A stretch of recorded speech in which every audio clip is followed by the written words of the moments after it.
Hey everyone, welcome to an emergency broadcast of Destiny Down Under. Obviously, the new Holocron and rules regulation dropped overnight. To talk about it with me today, I've got Will from the Dest Friends group. Will, how are you going today? Hey, I'm doing great. Just excited about the new changes. Yeah, it's definitely some interesting changes. Some not so surprising changes, but probably more so some surprising changes that weren't made as well. Yeah, definitely. So what we'll do is we want to keep it short, so we'll jump straight into it. We're just going to have a look through the new rules reference guide version 1.7. So FFG have made some clarifications on certain texts, etc. So we're looking at clarified symbols, clarified indirect damage, clarified playing a card from hand, and resolving die, which is a really interesting one, which affects some gameplay.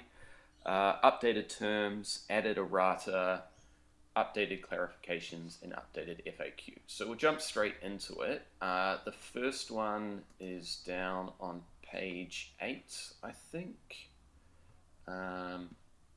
which is involving symbols. Clarified symbol.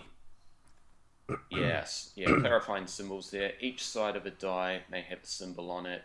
When a die is resolved, an effect is carried out based on the symbol that is showing on the die.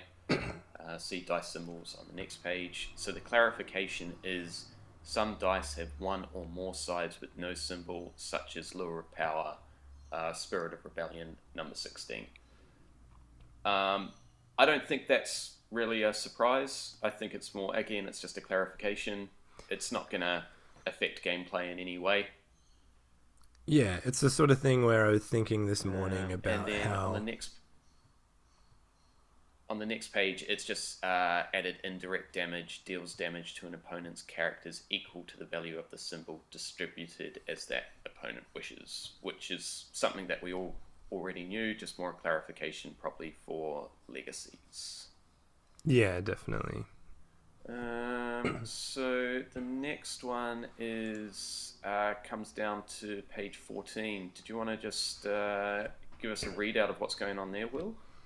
Yeah, so the changes on page 14 to do with playing a card from hand and resolving dice. So the playing a card from hand Yep. basically seems like when you're playing an upgrade, you choose a character that it can be attached to. That's, following play restrictions to the letter. Basically just a semantics upgrade there. I don't think that'll affect gameplay in any way. I don't know if there's a specific card that they were having problems with that. But there you go. I wonder if it's in the text of playing or moving, because I know there's been some. I don't think confusion, but a lot of people ask questions if they can play or move a Maul Saber across to a yellow character, for example. But because it's got the spot blue, they don't know if they can do it or not. So I wonder if... Yeah, whether it's to clarify, when you're playing something, it has to be on the character. Yeah. But there are certain cards that, if they became attached to a blue character, or they may exist in the future, that if they became attached to a non-blue character, then you would have to discard them. But I guess it's just clarifying that that's not the case at the moment. Possible, yeah. So I think that's just more of a... I don't have the old one up here, so I'm not too sure what the... I'm sure it's just added text rather than modified text. Yeah. Just to add a clarification, probably around spot requirements. Yeah. And moving with cargo hold. Or you've got stuff like bestow as well. Yeah, bestow becoming more viable with the prevalence of Padawan decks and stuff. And then we just have the change to resolving dice. So there is a little clarification there, rehashing that each side of a die may have a symbol. A player may resolve one or more of the same symbol in their pool, sort of thing, at one time, one action.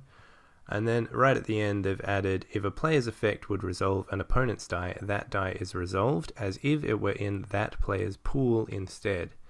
So Clint and I were talking about how this would happen. There's obviously a few cards like Anger, which allows you to resolve an opponent's die that is showing damage. There's also It Will All Be Mine, and there may well be others that have popped up. Yeah, so I think it's for those who probably aren't familiar with, like, FFG is very particular about their wording and the different what's the word I'm looking for, like play and move and resolve, all that sort of stuff. So we initially thought, oh well, obviously this hits cunning, and let's say, for example, you're resolving an Obi-Wan Kenobi's lightsaber special, and rather than adding a shield to the player, you add the shield to yourself and resolve it. But cunning is you're copying the card effect, not actually resolving the die, so it would still work in that way per se. But we had to actually do a little bit of digging for It Will All Be Mine. So in that example, if you were to turn an Obi-Wan Kenobi's lightsaber to a special from a blank and then resolve it as if it were your own, you would add the shield to yourself, and then it would only do, say, 1 unblockable damage. Yeah, I think that's interesting as well, because I think the text on Obi-Wan's lightsaber is give attached character as well. So if you have that dice in your pool, that dice isn't attached to any of your characters. Like, it can still be in your pool, but it's not attached to any of your characters. So which of your characters would you give it to? But, you know, maybe there'll be maybe that'll become obvious. Maybe it needs a sub-clarification on top of that. Yeah. But it's interesting. True. Yeah.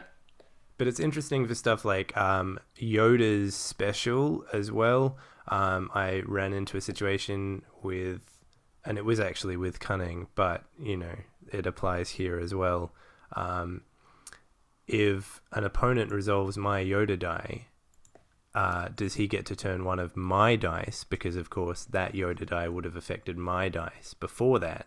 Or does he turn one of his dice? Because, of course, the Yoda special isn't turn any dice in the pool, it's turn one of your dice. So now it's pretty well clarified that if you're resolving an opponent's Yoda dice, you get to modify dice in your pool. That's a good point.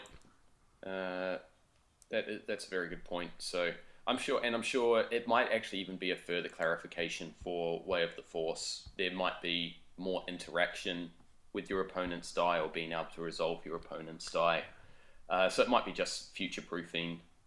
I've always felt like resolving an opponent's die is one of those hard to balance effects, because it can be so powerful if they only have a few strong dice in the pool, like against a Palp or against sort of the really strong upgrades like Obi-Wan Saber. Or Maul Saber. Like, if you can get that dice out of the pool and you get to use it, just seems insane. But let's hope there's more of it, because it is incredibly satisfying. It's always a blowout play when that happens. Always. It just turns the tide of the game so quickly. Mm-hmm. All right, let's move on to the next one. Let me just scroll down a little bit more, see what we've got. I don't think it's till about page 21. Yeah. Remaining health. Remaining search health. And unblockable. So remaining health. Remaining health is the health of a character minus the amount of damage on it. Pretty self-explanatory. I don't know if that's got to do with something about second chance and a clarification. Could be second chance. Could also be just a clarification for... Master of the Council dude. Oh, goodness. Sorry, Will, you just cut out. Do you want to just repeat that? The 22-point blue hero played by Samuel L. Jackson. Oh, my goodness. has the ability based on their character's remaining health. But I guess that hadn't been clarified anywhere. Yeah. Samuel L. Jackson, you would have thought they would have made oh man, I can't even think of his name at the moment. Neither can I. It's just gone.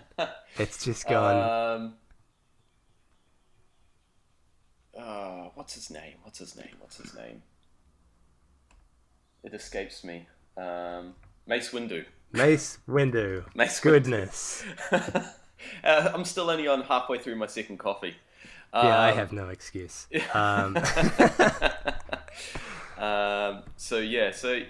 that's a great power action, not power action, but ability that everyone seems to forget about as well. And I'm surprised he hasn't taken off, but I guess it's tough to make him work with. You've just got to have such a just meat bag of a second character sitting there just doing nothing all game. And but 3-die is hard to make work as well at the moment with so much good removal. Yeah, and I think the fact that that came out and it's 22 and 8 with Maz, and you're like, oh, that's cool. Or you can have the little red lad with the blaster as well. But then Obi comes out and it's like Obi 19, Maz 11. No one's playing Mace Windu. No, no one's doing that. Why would you just not run Obi? Yeah. You could basically just build your favorite Mace deck, and then just sub Obi in, and you wouldn't even have to change the cards. You could just pretend. Yeah. It's gonna be. I've actually started. We'll talk about it later. Actually, what I've been doing with Obi Mars with the rules update. Anyway, so the next one is search. When a player searches for a card, that card is allowed to look at all of the cards in the searched area without revealing them to opponents. And you don't have to pick what you're searching for before you begin searching. Yes. And I guess this comes into play. A player does not have to find the object of a search effect. So we're talking about lightsaber pool, I guess. Yep. The only tutor card in this game. Technically, I'd put investigate under that as well. Oh, yep. As a tutor card. But yeah, I guess you could just basically look through your deck to see what you've got left rather than your discard pile. You could use it just for that. And not have to pull a lightsaber or a blue weapon. Investigate, though, is one of those ones where I think you have to fulfill as much of the card text as possible. Let me just bring it up. Look at the top 5 cards of your deck, add one of them to your hand, and place the rest on the top of your deck in the order of your choice. So I think you would have to actually fulfill the text requirements. Yeah, I don't know if that fits into the search keyword, right? It doesn't actually say search. Yeah, fair point.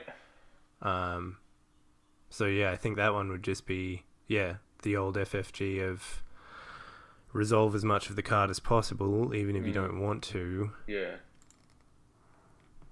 that's probably a fair point. It doesn't really fulfill the search keyword.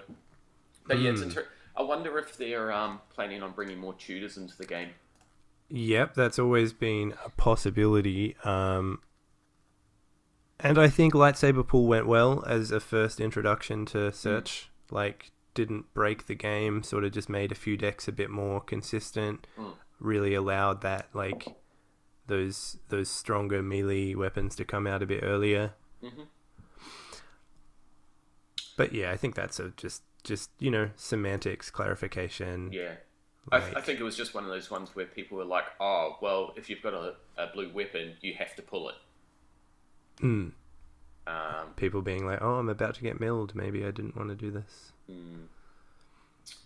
Okay, clarification around unblockable damage. Unblockable damage cannot be blocked by shields or card effects. Any shields on a character dealt unblockable damage remain on that character. The clarification is all modifiers added to a die that deals unblockable damage will also be unblockable. I don't know why that needed clarification. I think they're still just working towards making Vibro easy to understand now, right? Maybe cards like Unyielding as well come into play here. Unyielding saying resolve any of your dice showing damage, any number of your dice showing damage, treating that damage as unblockable. I feel like it was fairly clear, but people will argue about anything if it's not clarified, so it's good to have more clarification than less. You're right, people will argue about anything if the Destiny Facebook page is anything to go by this morning.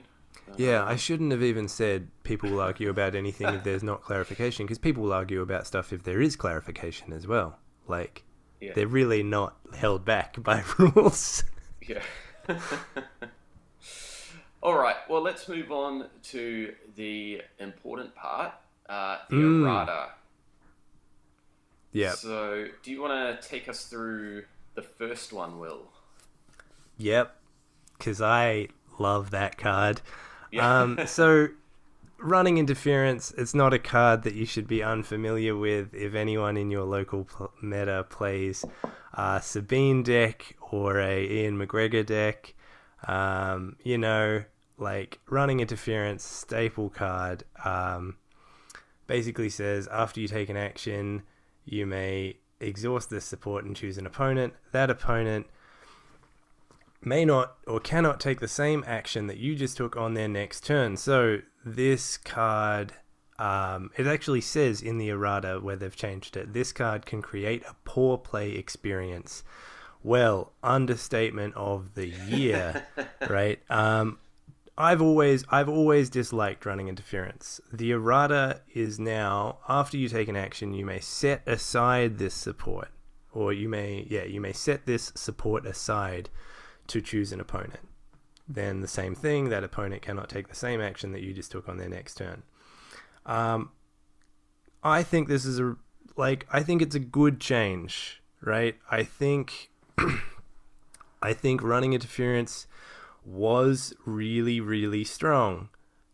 Do I think this change is without reproach? Do I think it's a bit heavy-handed? Probably, right? But I think the negative play experience created by Sabine DEX and Obi DEX that got double Running Interference out in the first or second round, I think those were bad for the game, objectively. Yeah, probably more so in the Sabine DEX. Look, I feel like it should, as you said, it's probably a little heavy-handed. It should have gotten the Imperial Inspection treatment. Just discard, because I don't think anyone's really doing recurrence in Sabine DEX anymore. It's more just about making the money rather than trying to recur second chance or anything like that, any sort of supports. So whether they're future-proofing it just for in case people start recurring it, but I don't know. I think that the Imperial Inspection treatment would have been enough. Well, Imperial Inspection got nerfed to be the same. Like, it's now set this support aside as well. Oh, is it? I thought it was just discard after use. No, it's the same. It gets exiled. That's what you get when you don't play villain cards. Oh, it is set aside. Yeah, it's down. Yeah. Okay. Yeah, well, I don't play villains, so... I do, a little. But yeah, no, so, I think... I thought it was just always discard on use. No, I think it is future-proofing. And don't get me wrong, I don't think... I don't think it's a bad thing, right? And we can call game designers sitting over in their ivory towers, we can call them... heavy-handed all we want. We think it's a good change, right? And no one really liked the Imperial Inspection meta either, except those people that took down some store champs with them. Dust's shoulder. Elmo cough cough. Elmo cough cough. But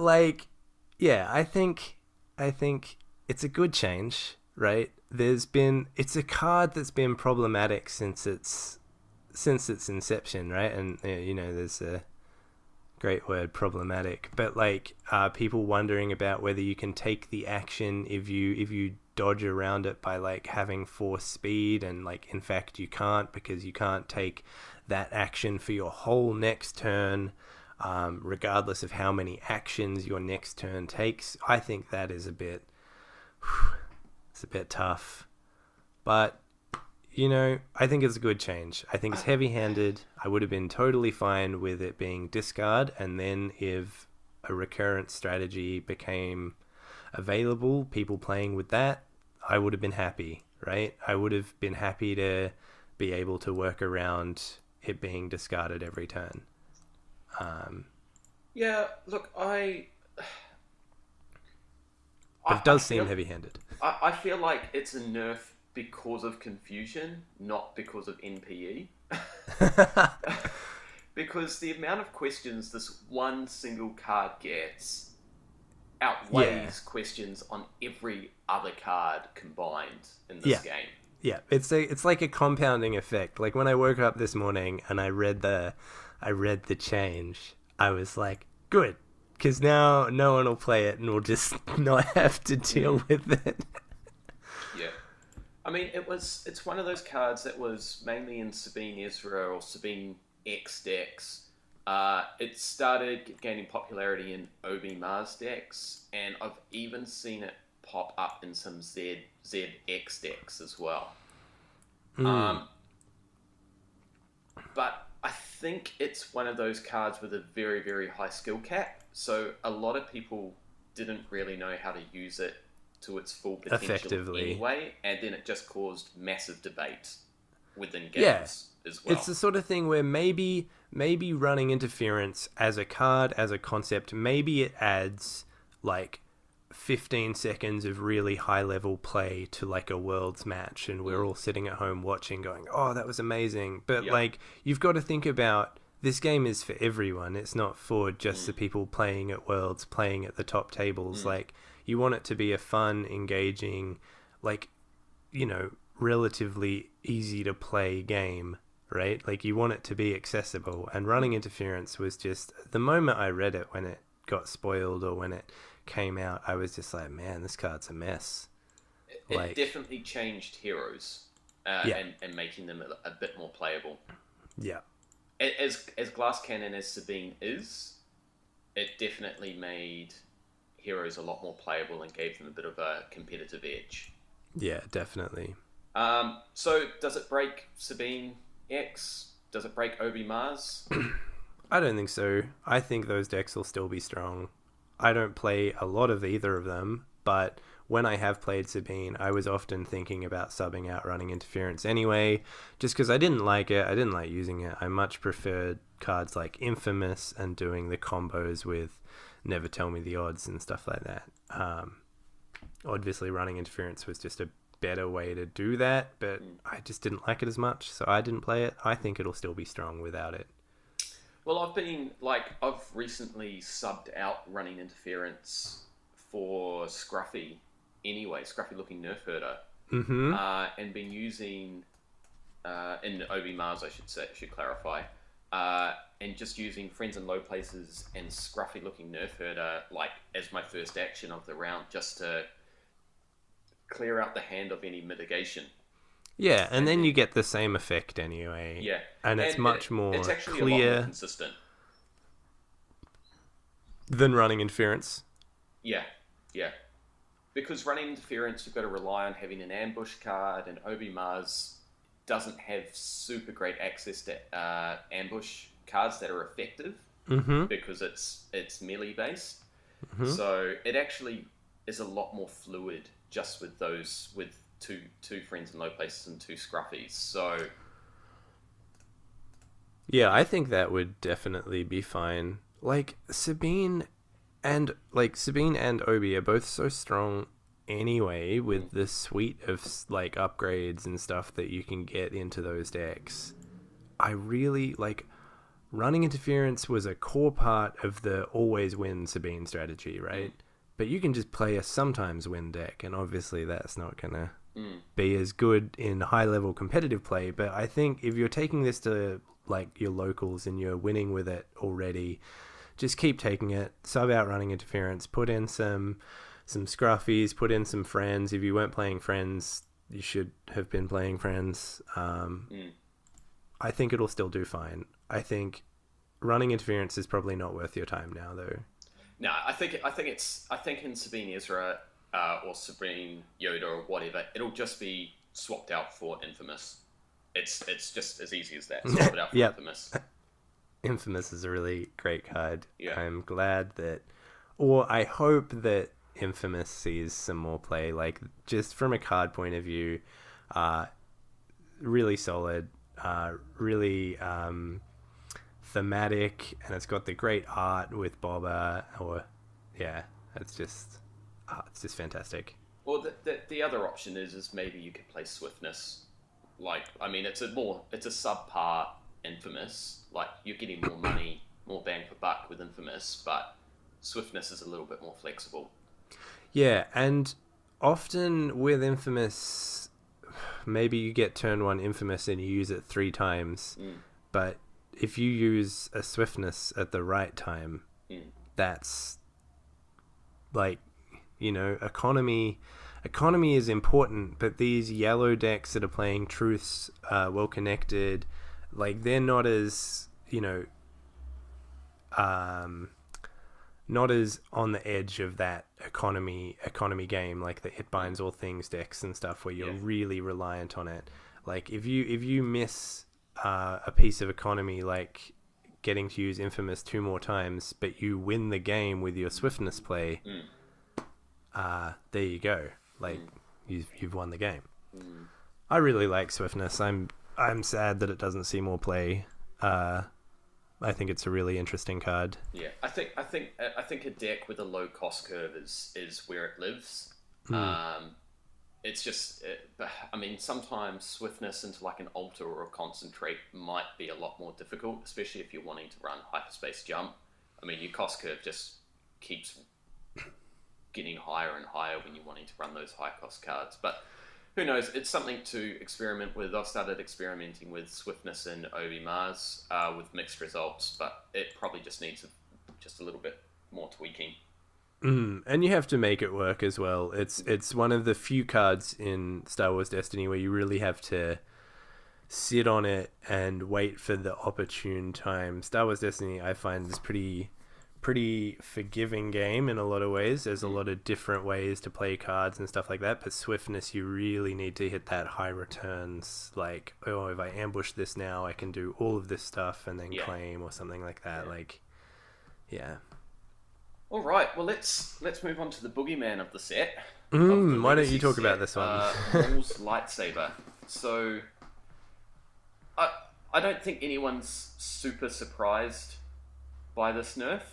I'll just read it out. So, it should read, the errata should read, blue character only, power action. If an opponent has no shields on all of their characters, spend 1 resource to roll this die into your pool.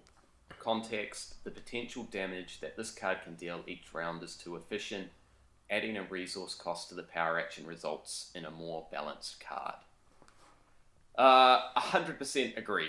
I think I said to you earlier today on Facebook, the fact that this card can just steal wins on round 1 is not okay. Yeah. When it came out, I was like, that seems like a really strong card. I want 2 of it. And I, like the pleb that I am, went to my LGS and bought 2, right? I didn't open any. I saw them on sale and I was like, you know what? I'm just gonna nip this one. I'm just gonna, bam, buy 2. It's really good. It's so good.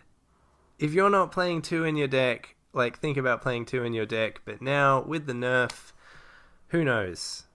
I think it's a big hit, to be honest. Yeah, look, it's like, villain always has trouble making resources. Even yellow villain has struggled. The cost curve is always quite high, and yellow villain struggles to even make money as opposed to hero yellow. So it does add a very high play restriction on it. That doesn't mean that it's still not good. Like, if you can pull this off once a game and still hit that +3 or +4 and like get a double activation out of it, you're probably going to win that game still. Yeah, we're talking health pools of like 20 to 30, right? If you can do realistically between 4 and 6 free damage, right? Well, I should say 2 and 4, because we assume that if you left the other 2 melee side that you're resolving it with in the pool, you would have resolved that at some point. So if you can get an extra, let's say you hit the nuts, if you get an extra 4 damage for free on any of your turns, any of your like 3 or 4 rounds that the game goes on, you should probably be ahead. Yeah. Right? Like, if you've used a Maul's lightsaber, you get the double resolve. If you like look down at the board and you see that you're still behind at that point, just fold. Like, you should not be behind after that. Yeah. So yeah, really strong. I mean, the only decks that we really see Maul Saber played in as well is the Bro TK or OTK decks and Boba Sevens. So and the emerging like Kylo 2X decks. It probably hurts Boba Sevens and does it really? I mean, you've got Truce and Well Connected that you'd probably sub in to help the resource curve. A lot of Boba 7th were already running Well Connected, I think. So maybe you put in Truce as well. You could put it in Rage still. Yeah.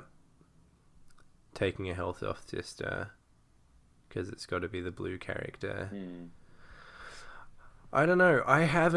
It's the sort of thing where I haven't played a lot with it.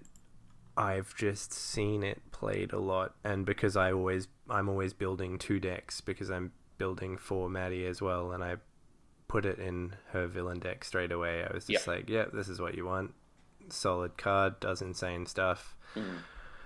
I think an interesting point of this is that they didn't add the resource cost to the dice side, right? So I don't think they would get in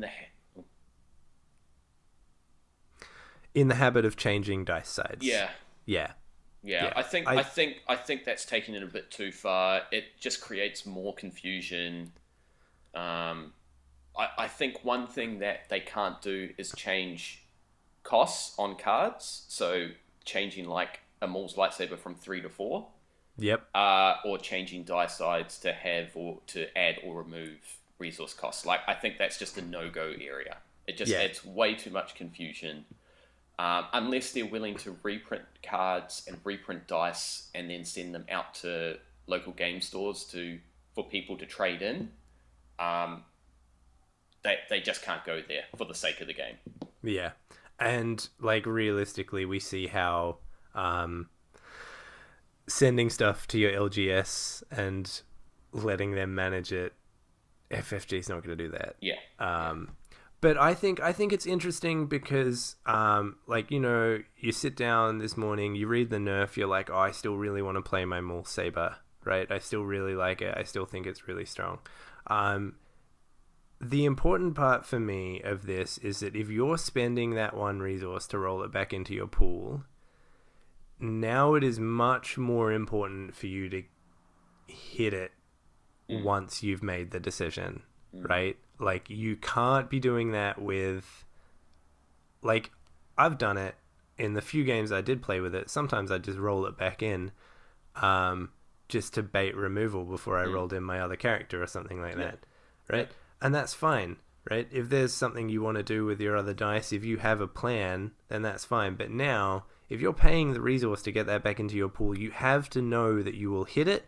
You have to, like, have some focus out, have some like fixing in your hand. Like, you have to be able to get value out of that dice now. Do you think with the change it will make a shift of the OTK deck back to the rainbow version, just because you can get money a little bit easier with yellow, or do you think the red blue only version will be able to survive? I strictly cannot comment. I have not played enough of either of the combo versions Neither of the have I. combo I haven't decks. played them at all. That is an unfortunate lack on our part. I think, look, the blue-red version, does that run stuff like logistics? I don't think it does. You could get money in the blue-red version, I'm sure, but I didn't think the because I dabbled with the rainbow version, right? And when the blue-red version came out, I was like, look, yellow wasn't that bad. Like, there wasn't that much lost ground above this deck that you really had to be like, oh no, we can't have the yellow. Like, I think it was, it was strong in both iterations. If the yellow does give it a bit more money, then this is definitely going to be a hit to its money. But yeah, it's not my area. I don't play either of those decks, unfortunately. I think it definitely weakens the deck, both versions, but probably it brings it down to a more even power level. So you're not round one. You're probably not going to get that extra activation out of the Maul Saber. Oh, definitely not. I don't think. So it just might help you get that. It just forces you to set up more for rounds 2 and 3, rather than just go YOLO and go for the big kill. Yeah. All right. I think Boba Sevens can still be played with it. I don't think it's going to hurt it that much. And if Boba Sevens is only relying on Maul Saber to win the games, well, I'd probably question the integrity of that deck as well, or the player that's playing it, if they're just relying on that one upgrade to win games. Yeah, definitely. I think it's a hit, but I think it's the sort of thing where that card was in there. I looked at a lot of Boba Seventh lists this week. A lot of lists are running it as a one-of and running like what's the yellow, the Vibro Cutlass, yeah, or maybe it's neutral, I can't remember, but yeah, a lot of them are just running the one-of Maul Saber, and I think it is really in there for if you get the money turn one, if you get the lightsaber pull, then you can play it, you can get it off, and you can almost always get that double resolve because of the extra melee side you have with the Seventh Sister droid. I think it's really in there for runaway potential. I think if you sub in something else, like a second heirloom, a lot of these decks are only running one heirloom. If you sub in other stuff, I'm sure it'll still be really good. Yeah, it's just you've just got to change your build a little bit, tweak your build a little bit, and play a little bit smarter. Yeah, I'm looking at the blue-red OTK that did really well in Chicago regionals, and it has just the two Maul's lightsabers, right? And then it has the ancients and the two Maul sabers, and then it has the droids, right? Yeah. If you subbed one or both of those Maul sabers for heirloom sabers or some other really strong lightsaber, obviously it will cut the deck down a bit. Whether it will cut it out of really strong territory, I just don't think it will. Like, it's a strong deck. It'll survive, I think. See, I'm of the opinion that with unique weapons or upgrades, you just run one of them anyway, and especially with blue weapons, because you can tutor them. I think running running one unique is plenty. Like having a shot at like 3, like in the mulligan, like 3 targets, there's a very high chance that you'll hit it anyway. Yeah. Yeah, I think my final word on this, as much as I'm a guest on the show, is if you're looking at this like Chicago's winning list or any of the blue-red one-turn kill lists, just sub in some heirlooms, sub in other strong lightsabers. You'll see results. Maybe it'll take some tweaking. Maybe you'll have to change your playstyle a little bit. But I think if you're running Maul's lightsaber now, you probably only want to be running one, and you want to have something a lot more flexible in the other slot in case you have those low economy games. I agree. All right, let's. There's just a couple more things further on, a couple more clarifications on cards. On the next page, retreat says where it says then end the action phase is a delayed effect that will occur after the additional action has been taken or after the opponent declines to act. I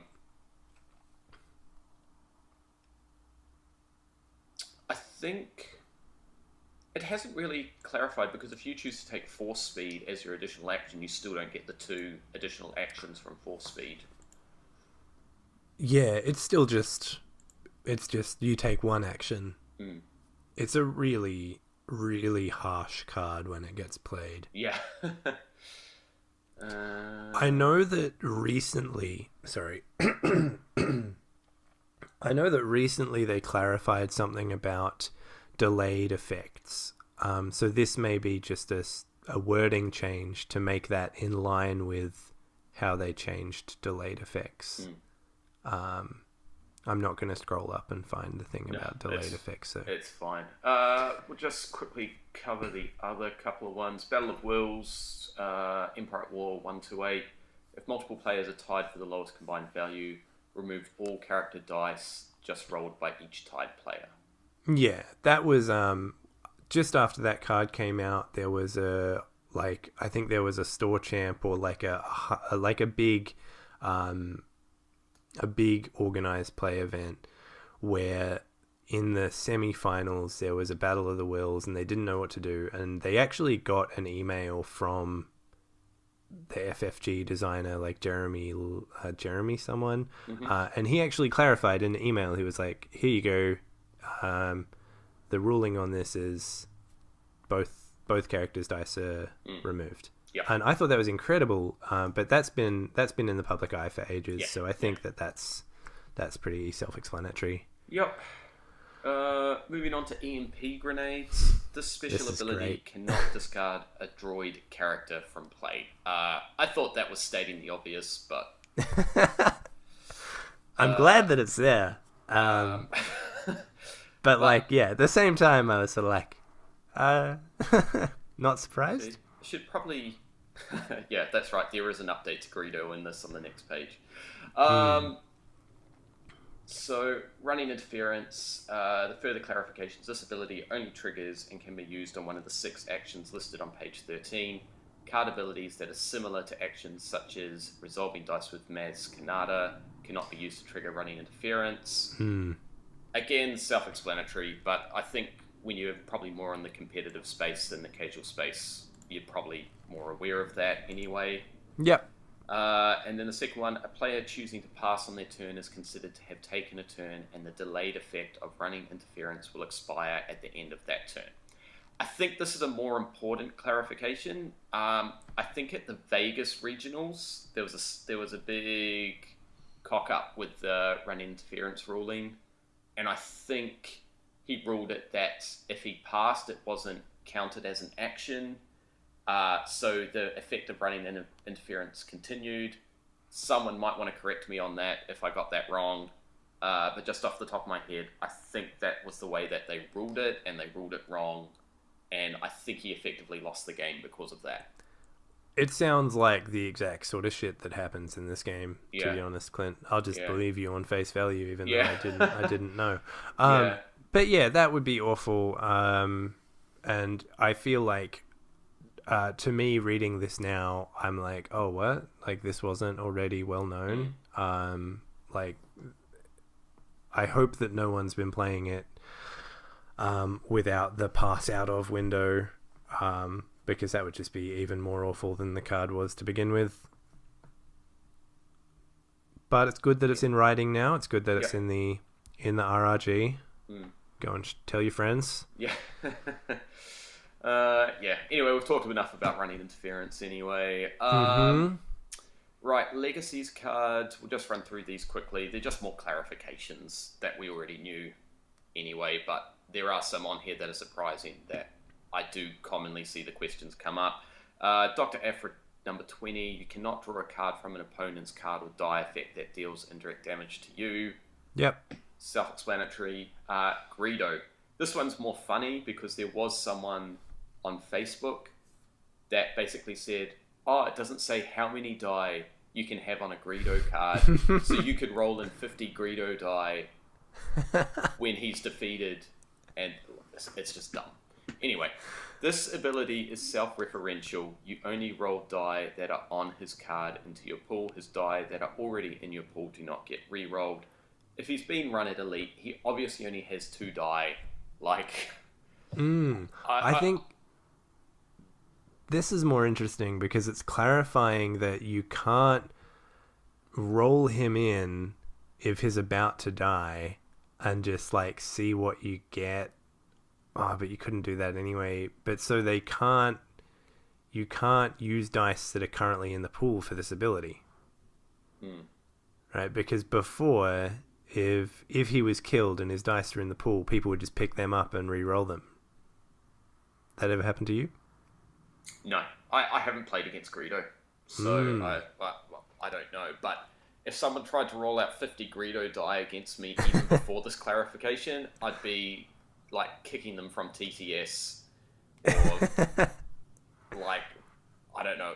It's just stupid. Like, I wonder if the person that was brought it up on Facebook was just trolling everybody. But given the same person is posting about Boba 7's and Maul's lightsaber being nerfed, I have a feeling that they might have been serious. Yeah, there are people willing to push the limits of feasibility in this game, right? Yeah. But I think it's a slightly important clarification that if you have to be a bit more careful with him on the turn that he's probably going to die. You have to make sure that you've already got use out of his dice. But, a game of 2 or 3 actions, that's not going to help you anyway. But it's good that it's there in paper saying that the dice already in the pool don't get re-rolled. Yeah. That's good. I actually really like the design of Greedo. He's probably one of the only villain legends that I haven't put up for trade, because if I wanted to ever just have like a casual villain deck, I actually want it to include Greedo. I think he's actually a really cool character for the game. Yeah, I think I think his ability is really good. I think his card is aptly costed and stuff. It's not too strong. It's not too weak. Well, it's probably too weak, but you got to have some weak cards. Yeah. But I think that it's really cool. Like, we haven't seen any sort of ability like this before on a character. We've seen things like it on cards, like one with the Force before. This character is defeated, the Force becomes their ghost and everything, and then they stay in the thing like another character. That's cool. But I think Greedo's last gasp of just gunning while he's going down. I think that's a really cool ability, really thematic and appropriately designed without being broken. Okay. Next one, Hasty Exit 153. Again, this is another one I thought that was self-explanatory, but it's in the RRG now. You must control the battlefield in order to give control of it to an opponent. They really could have just written that on the card. I don't think it even needed to be written on the card. You can't give something. You can't give don't something have. you don't have. Yeah. Yeah. You give something you don't have. Yeah. Yeah. Anyway. It's just sort of like you look at it and you're like, maybe this card's really, really good, and then you're like, no, this card's just pretty good. I guess in the context that, you fulfill as much of the card text as possible, I guess I could see the confusion. But yeah, because I don't think it's a then effect or anything on the card. Yeah, it's not like give and then. It's just like give and. Yeah. This Jar Jar Binks one is interesting. Maybe it's not. Maybe I'm just taking it out of context. So the clarification: the first ability is considered a user card action, so it can interact with running interference, I guess. Mm-hmm. If the second ability resolves and Jar Jar Binks has none of his character die in the pool, then all dice will be re-rolled. So that's something like you could fast hands his die away. Don't know when that would happen. You activate him, you fast hands his dice away, Yeah. you run him as a single dice, and then you just use him as a sound the alarm. Man, that's actually not a bad little strategy. I don't know. I don't play Jar Jar. Maybe that's the strategy. Maybe it's just a whisper in the winds. I guess you could choose the triggers as well. Is fast hands a before effect? I think it's after. I think it's just after activate. You activate.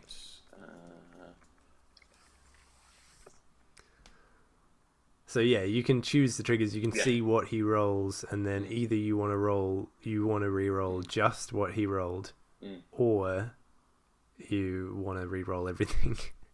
Why does the fast hands artwork look like it's Star-Lord? Yeah, it really does. It's the next Marvel crossover. Yeah. First Infinity War, and then it's like Infinity Star Wars, Infinity Stars, Star Infinities. Oh, I don't know. Who knows? Guardians of the Star Wars. Yeah, Guardians of the Wars. Who Guardians knows? of the Wars. Yeah. All right. Unbreakable. Fantastic clarification. Just what most people thought anyway, I'm sure. But good to have it in the RRG. Yep. Specials are 0, so you got no shields, you still got a 1 cost remove a special, which is not to be overlooked. If you play blue, I think it's blue hero at the moment, you should probably be considering putting Unbreakable in your deck as one of your removal slots. I'm on the fence about certain removals, and this is one of them. I think it's solid removal. But I also think that we have enough cards now where you could remove 2 die for 1, that its utility might be weak in a lot of decks when you could just play something Overconfidence else. Or something like that. Yeah. I remember when this card came out, I was really hyped for it, and I played it a whole bunch, and then I just started playing Overconfidence again, and I was like, man, Overconfidence is really good. Yeah. I just sort of subbed it in as a 1-of, and then I was like, oh no, it's still really good. And then it became a 2-of, and Unbreakable becomes a 1-of, and then it's good though.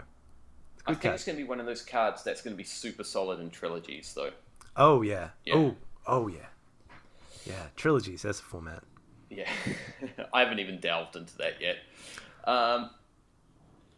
So the last one is Vandalize, and my RG keeps jumping all over the place. You do not remove any of your character dice to discard a support or upgrade that costs 0 from play. So it's just clarifying that you can do the 0/0 bullshit. I don't know about that. I feel like it's good, for that, but I also wouldn't be surprised if they did end up clarifying it that you still had to remove 1 die as a minimum. But and that makes Rend more useful then, and then it makes a bit more of a difficult decision what to use. But yeah, I think it's annoying that they've gone to the trouble to write this Vandalize 156, 2 lines of red text, and they haven't said They've said you don't have to remove any of your character dice, but they haven't said whether or not you've got to just at least have some in the pool or something. Like, that would be fair point. I think a follow-on clarification for me. I think this makes it pretty clear that they do want it. Like, they do want part of the utility of the card to be able to just burn a force speed for one resource, which is good, right? Like, it's not free, like, it's not rend. You can just burn a holocron or burn a speed, but I think there'll be someone... You just give the Facebook pages a few weeks, there'll be someone saying, oh, but do you have to have character dice in play? I'd be alright with that play restriction, I think. Yeah, I think so. I think that's not terrible. It does say remove die on the card, which would imply that you would actually have to have die in the pool to begin with. Yeah. Oh well, we'll have to wait and see. Yeah, who knows? Is there anything in the FAQ? Okay, so there's an update to Lure, number 154 from Legacies. If a player plays Lure and chooses Sabine Wren and her before ability plays a weapon with ambush, who takes the first additional action? The player that played Lure would take the first additional action. When Lure resolves, that additional action is created first, followed by Sabine Wren's activation, and additional actions are taken in the order that they were created. Yep. I feel like that's actually more confusing a little bit. Yep, it's not easy. So there's a really interesting table if you're interested in before and after effects. It's a really interesting table that someone's done up. I'm sure you can just Google it or maybe go on the Reddit or something. But it's basically, it describes that before effects will interrupt the queue, right? And after effects get added after everything that else has been resolved. So if you play if you play a card and that card has two effects on it, and the first effect triggers a before effect, normally that before effect would jump in, happen in the middle of that card, and then the rest of the card would resolve afterwards.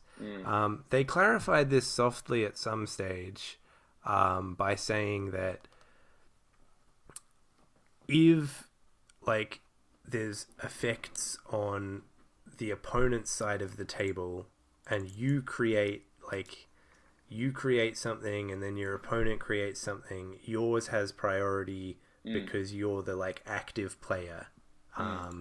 It's very similar to the concept of priority in Magic, if anyone's played Magic. But this just seems like it must have been a real edge case where there was two that were created by conflicting active players, and because it's a before effect, it should enter the queue and interrupt Lure, but they just must have decided that didn't fit with... Because what it would do is if you'd rolled in and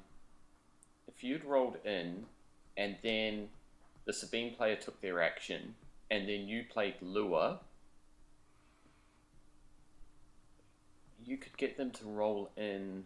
Well, then why would you not just go for the kill? I don't know about that. It's probably just an edge case for Sabine. Yeah. I don't think it's going to come up as a problem that much. Yeah, I think it's just because you have Lure, you're like, oh, I'm going to force you to activate Sabine, and then you play a weapon and you do all this garbage. I guess it's to keep Lure being good against Sabine, because otherwise, playing Lure against Sabine would not only let them activate, but it would let them resolve their die before you could remove their die, which is obviously I think it's the point of Lure is you get them to roll in and then you try and do something with their dice, right? Yeah, that's true. I guess. And it's forcing Sabine to make suboptimal plays as well. If they've got nothing in their graveyard to play. Or if they've only got something bad, something, not as good. Yeah, you're forcing them to make unoptimal plays. Okay. Yeah, well, all right. if they hadn't nerfed running interference, maybe Lure would become good against Sabine, but now we just don't need it.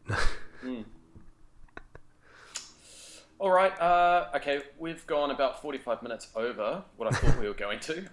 Just quickly, with the nerfs, what are you surprised wasn't nerfed? I think everyone wants... Well, not everyone, but I think a lot of people are surprised that Force Illusion wasn't touched.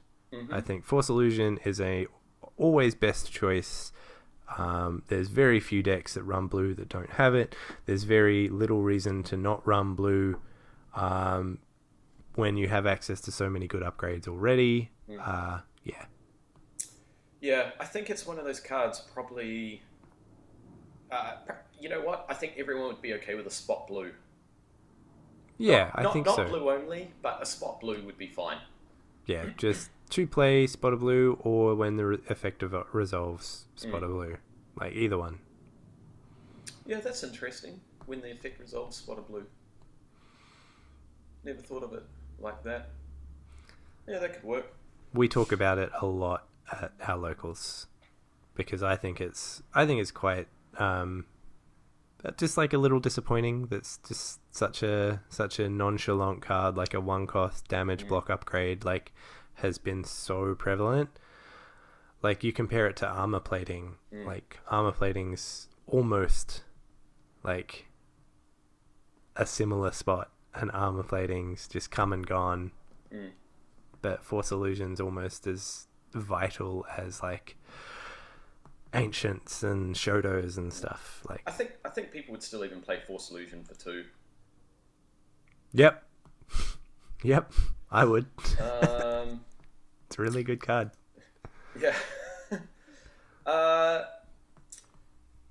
want to say that I'm surprised that Sister potentially wasn't touched, whether in the way that a point was added or her ability was only allowed to be triggered like on the first activation.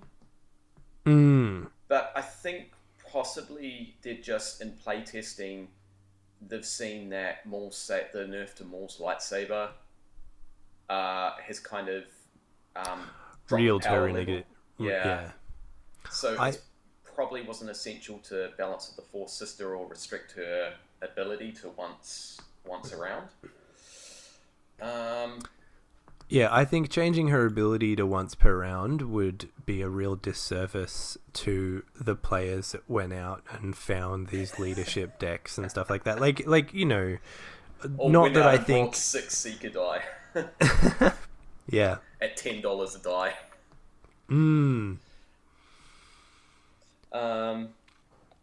The other one, I don't know. I'm on the fence about is Ayla being balanced as well. I'm of the opinion she doesn't need to be balanced, but at the same time, I wouldn't be surprised if she was, and even if she was bumped by 1 point, I would be sad, but I wouldn't stop playing her. Yeah, I think there's a lot of decks that run Ayla with plots. Yeah. Like, she is insanely strong for what she costs. I would not be surprised at all if I wouldn't be surprised at all if in the future she sees like a 1 point bump. Yeah, as I said, I'm still on the fence about it. I like that effectively kills the Hero Vehicles deck. Like, you drop down to 4 die, then you'd only be able to run. You drop an Ayla die to run it, and then you could add a fortified plot, I think it was, to get the extra shield. But in that deck, you might consider running the card plot as well. Yeah. Because the vehicles rely so much on draw. But I think that severely weakens the vehicle deck, and I don't think the vehicle deck's a problem. Yeah, I like when we say Ayla's really strong, maybe she could deal with a 1 point bump.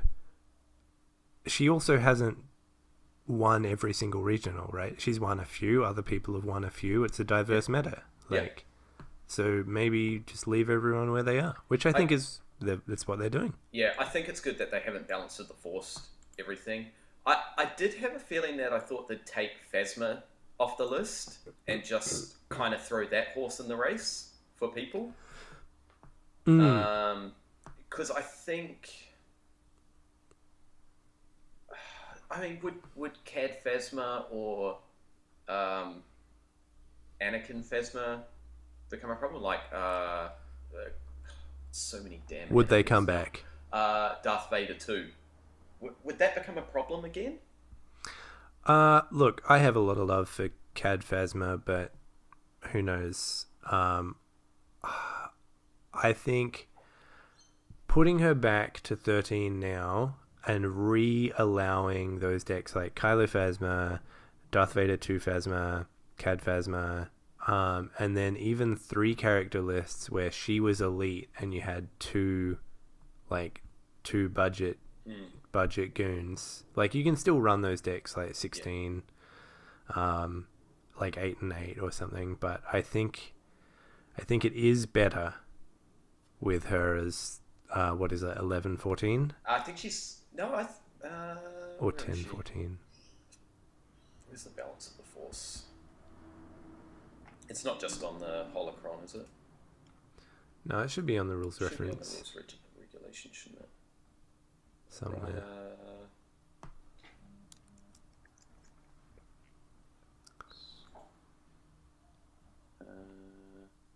No, I don't think it is. I think it's on the Holocron. I've got the Holocron up here. She's 10-14. Right. No, that doesn't. Yeah, so she was 9-13, yes, but she's 10-14 now.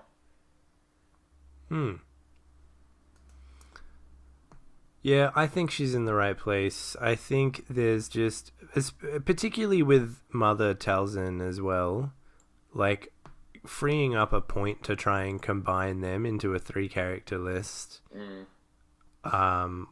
would be really scary. Like, Mother Talzin does work. Yeah, I just think with Captain Phasma, I just feel that with Ayla being on the hero side, you could probably drop the points on Phasma, and then you might be alright. Because then you've got 2 very aggressively costed characters on each side that are easy to build around. I don't know.